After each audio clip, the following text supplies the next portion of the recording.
it's a different set of partners that I want to work with. Birmingham is perhaps like a lot of communities, perhaps different in some ways. Within our county, we have the largest population county in the state. Birmingham is the largest city in the state. But within our county, we have 30 some odd different incorporated municipalities. It's really balkanized, our county is. And so what a lot of people who work in Birmingham do, they live outside of Birmingham. I've not been a neighborhood president. I've not been a community president. I don't live in Birmingham. But my livelihood, like so many people in Jefferson County, depends on Birmingham. So we need to work with each other. Now, if we didn't have the neighborhood structure in Birmingham, I probably would not be as good a partner as I feel like I am today. My business would not be as good a partner as I think it is today. Because we have empowered the neighborhoods, that structure forces us to talk to each other. And I think that makes us all better. Now, when you're dealing in partnerships with people, it's better, I think, if the partners each have something to bring to the table. So the way our neighborhood structure is set up is, even though our neighborhoods and our communities are advisory, they can bring something to the table because they are always asked for their opinion. So I want their opinion of my business, and actually I want their opinion of me to be positive. So what I need to do, and what I have done, is I get to know the people in my neighborhood. I don't just send somebody to tell me whether it's a good neighborhood. I personally get involved with the people in my neighborhood. And even though I know that everything I want to do won't be approved by the neighborhood, and everything the mayor does is not always approved by the neighborhood, but at least this structure forces us to come into contact with each other. So even when there's a decision that may be adverse to me, there are lots of little decisions every month, every quarter, every year that come along. And so as I get to know people in my neighborhood, I find out that they'd like to have jobs. Well, isn't that a coincidence? I need to employ people.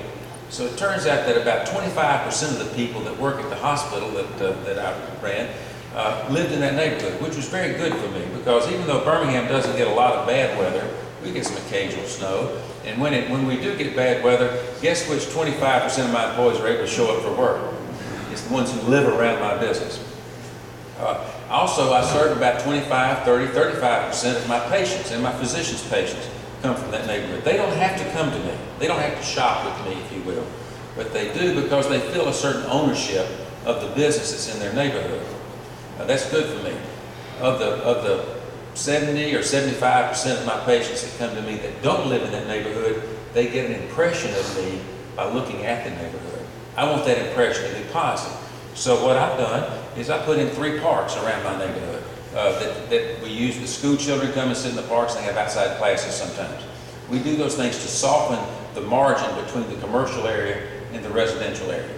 What would be a big concern of somebody living in a residential area with a $2 million business right in the middle of it that has a lot of coming and going traffic? We're a service business, so there's people come and go all day long, all night long actually, with ambulances and stuff. So what would be a concern of a property owner, a residential property owner, would be that, I would think, what I've heard, we're going to drive their property values down. Even worse, we may encourage their property values to go down so we can buy it for less.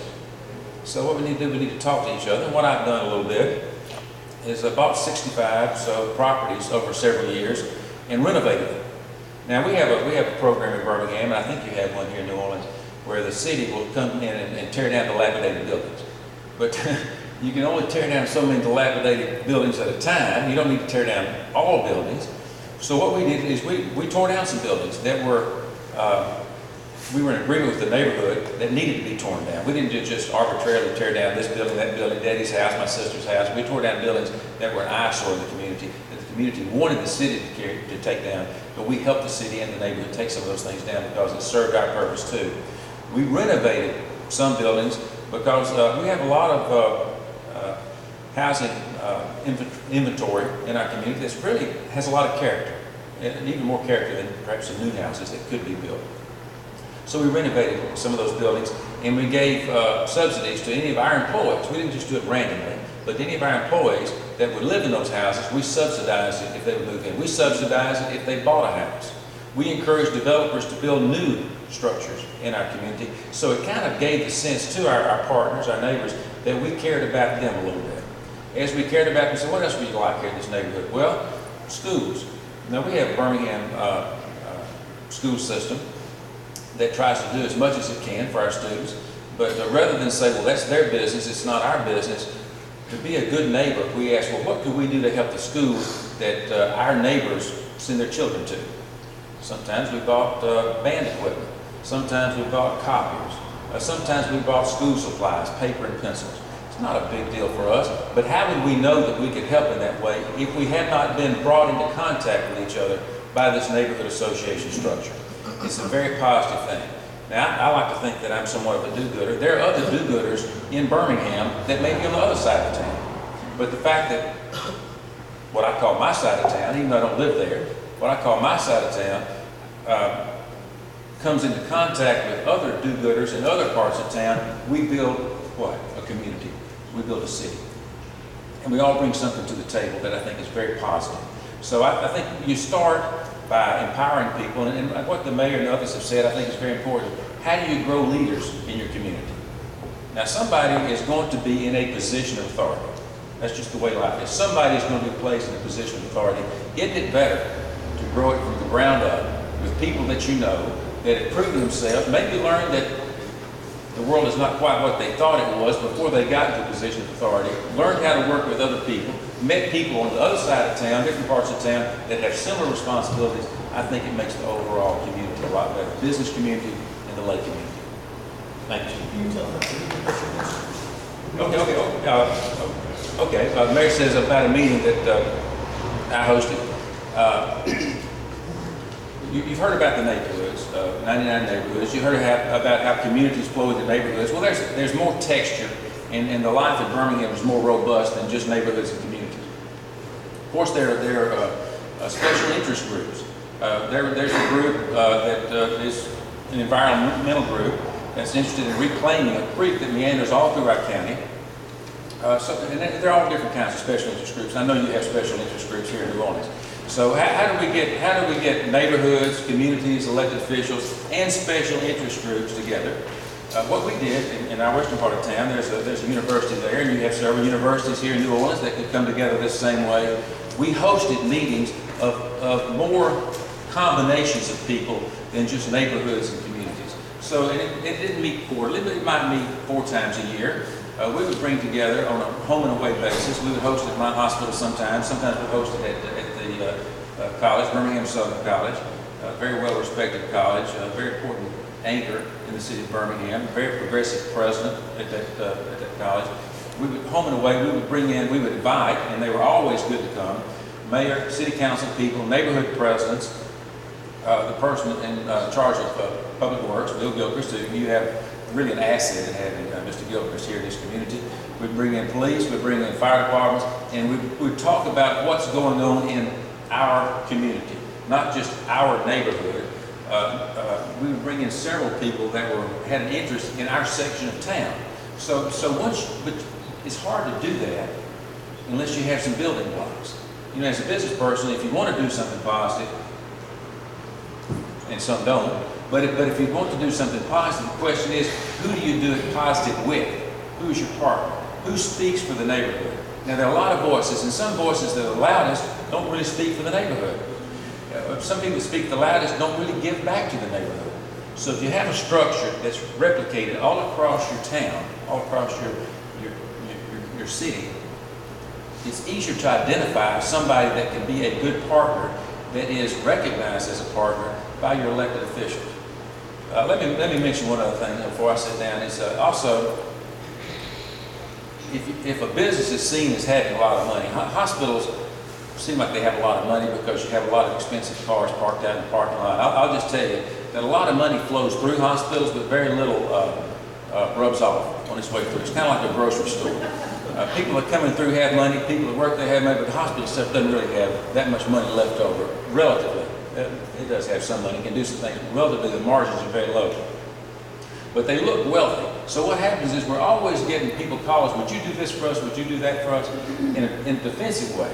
The neighborhood association is great for a business because you can use the neighborhood association as a firewall and send requests, a lot of requests through the neighborhood association to make sure that what the business is giving money to is really something that the community wants rather than just something that a business thinks the neighborhood wants. So it's positive in a number of ways. It's empowering in so many ways. It's able to be replicated all across the greater city in so many ways. It's a very positive thing for business, I think.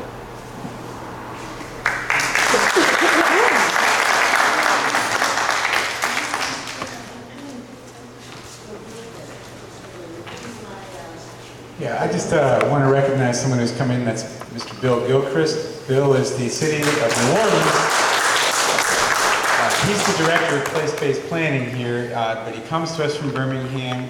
He worked with all of these folks and was instrumental in helping us bring our guests down and really work with the CPP there, and is going to be very valuable to us as we work with one here.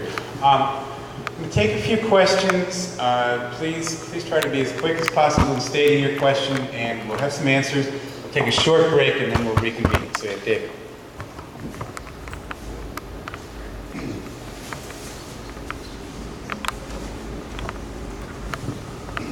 Thank you. My name is David Welch. I'm interim president of the Gentilly Civic Improvement Association. Understandably, the focus of a citizens' participation project is the citizen, but to me, the key word is participation. How do you get people to participate? What does the city of Birmingham do to help the neighborhoods get people to participate? Obviously, you have some mobility in your city. People move around. And there are also lots of citizens who aren't motivated to do their part to help the city. So I was just wondering if someone could help me with that. The Birmingham Citizen Participation Plan calls for notices to be sent by staff, City Hall staff, notices to be sent to each residence indicating what's appropriate for your neighborhood. So the agenda and the information that's going to be covered in a neighborhood meeting is supposed to be sent to each household each month. Now, there's been a little hiccup in that, and it has not, it's going to be restarted. There was a cessation of that activity once I left, but it's going to be restarted. But imagine if you're sitting at home and a piece of paper comes to you and you understand what's going to be discussed at a neighborhood meeting. The neighborhood meetings are held almost all in the evenings. My personal neighborhood meeting happens at 6:30 every second Tuesday of the month. And let me give you a typical example of what happens in a neighborhood meeting. And I will add, parenthetically, that a good number of the city council members attend the meetings in their neighborhoods.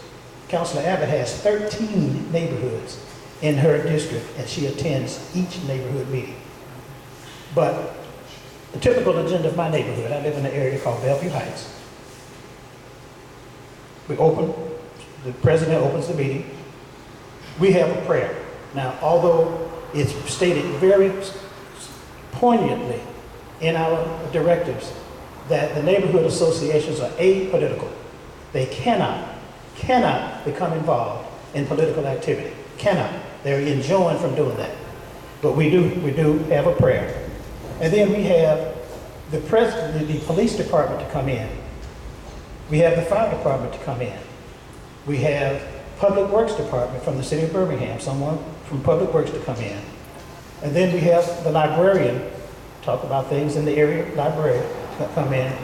The school principal comes in, and then the city council member. That's the agenda generally. And then we go to old business, new business, and discussion. That's a typical neighborhood association meeting, so you can see that if I've gotten a notice that there's a liquor license or that you want to rezone or any other matter that's important to the neighbors, they get that notice. And so if I'm 16 years of age or older, I know that I can vote my will on that particular issue.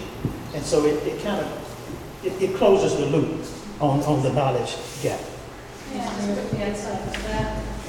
addition to the notices that used to go out, the former mayor, who was not very enthusiastic about the power of the neighborhoods, discontinued it. You want to follow me, not Oh, no, absolutely not, Mayor Kincaid. This is more recent. I will say that in my neighborhood and many others now have email lists with several hundred people on them that we can notify them, remind them of meetings, any special called meetings. And I am now attempting, I hate to say this, to put a Facebook page together for my neighborhood. Good. I am not a huge Facebook fan, but I understand that there are lots of people who are not on the neighborhood list that would like to be, and they love it because they get notified of all important things and events happening. And so you're going to have to look at other media, and I would suggest all of you think about that if you don't already do it. I'm not sure I'm ever going to descend to the level of Twitter, but I will with the others. Thank you. Neighborhood association, by law, cannot endorse a candidate. I, as a citizen, do not give up my rights to support a candidate for office. I just want to make sure that the two are separate. I do not give up any of my personal rights to endorse a candidate. It's not in the association meeting or not with the association. So, excuse me? Not under my title. Oh, I love using my parents' name, Powell. I'd like to very quickly just add, when I was the neighborhood president, I was not tech savvy, and I'm not tech savvy today. So I went and had signs printed, big 4x8 signs that announced when our neighborhood meetings were. And on the mornings of our meetings, I went out at 5:30 in the morning and drove the stake in the ground on major arteries. And as has been indicated several times, we take minutes and we found out who was coming to the neighborhood meetings. And as that list got bigger and bigger and bigger, I would start 3 days before the neighborhood meeting, and I called every one of those people that had ever attended a Redmont Neighborhood Association meeting and gave them a personal invitation. When I was elected president, a big meeting, and because I explained what our neighborhood looks like. When I was elected, we may have had 4, 5, 6 people coming to the neighborhood meetings. When I stepped down, we were having 100, 125, because, and Bill and the mayor and Councilor Abbott can certainly, they remember this better than I, but we had acreage next door to our zoo that was bought by a group of cities in the county, and they did it as a consortium to go into the zoo.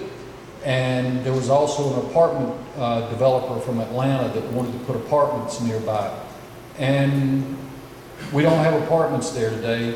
We have the largest herd of bull elephants in America roaming as they would in Africa on the trails of Africa in Birmingham.